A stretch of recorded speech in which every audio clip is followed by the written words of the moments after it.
Hey, what's up guys, it's LEGO Hobo 910 here with another LEGO video, and in this video I am reviewing set number 76127, Captain Marvel and the Skrull attack from, of course, Captain Marvel. So let's get right into the review.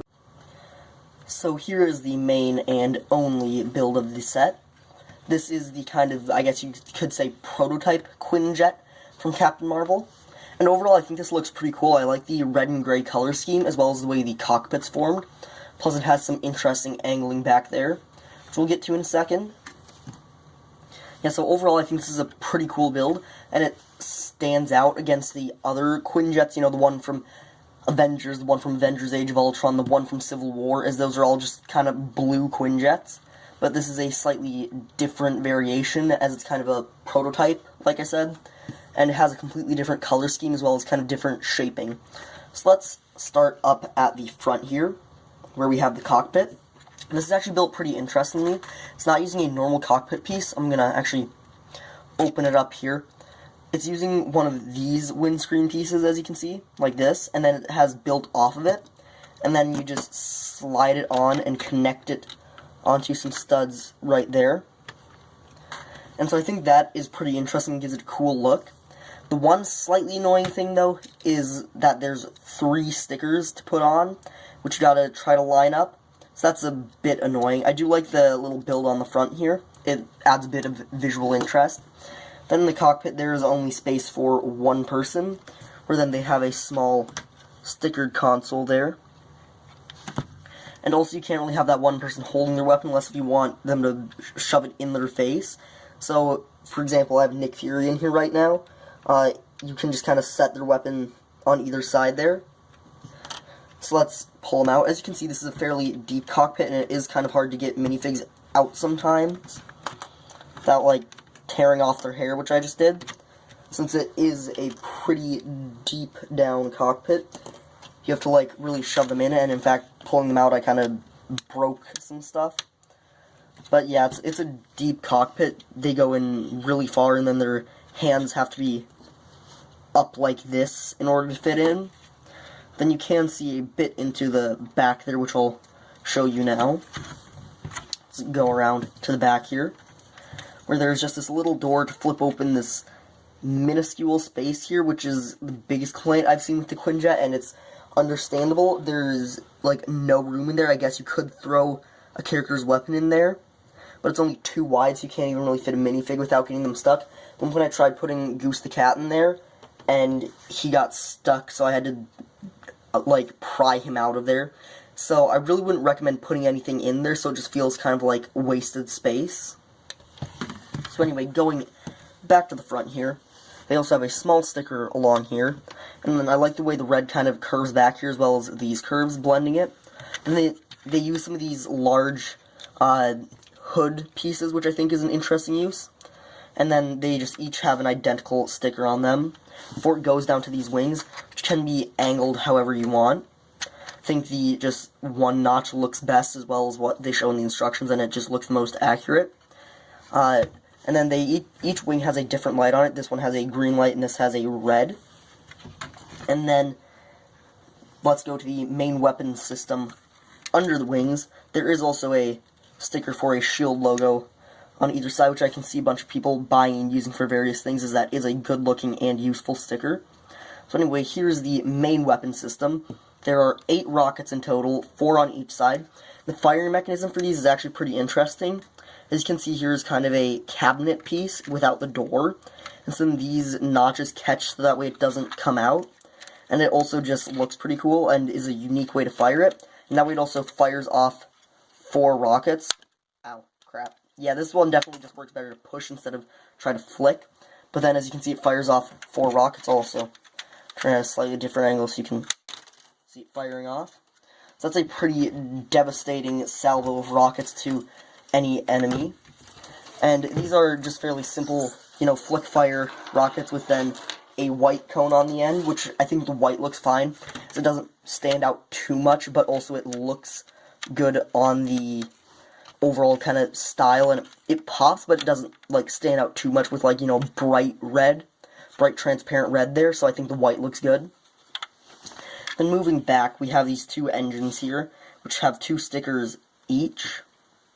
as well as they used these textured 1x2s to give it kind of a look of an intake. And then here's one of the things that I think is the coolest. They used this piece, which I've only ever really seen used in Star Wars. It's the only place I've seen it consistently used. It's probably been used in other themes. But they have this big flap here, which, is meant to stay down to help create the shaping, but you can also, put it up if you're pretending that you need to slow down for the landing. Or, you can move it around to simulate adjusting the flight pattern and making sharp turns. So I think that looks pretty cool as well as being useful. And then each of these engines here, as you can see, is slightly angled, and then each of those angled engines have angles for the two wings on each, and they each have a sticker there. The lower ones have no stickers, as you can see. And then they have these kind of blue thrusters on the back, which I think look pretty cool.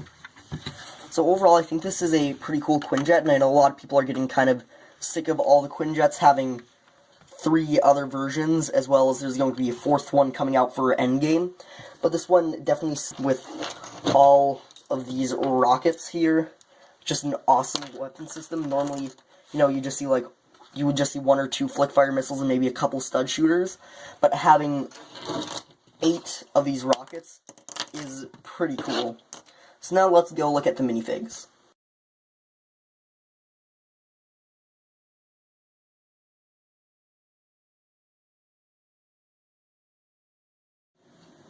This set comes with 3 minifigures and 1 animal, the animal which we'll look at after we finish the minifigures here.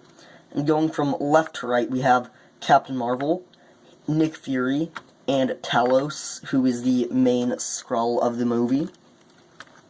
And let's start with Captain Marvel here, since, she is kind of the main character. She has 2 of those blue Power Blast pieces for the energy that she shoots out of her hands, and I haven't seen these in a set in a little while, and in case you don't know how the Power Blast work, basically, you just do that and then you shoot them off. So, you can launch energy from her hands.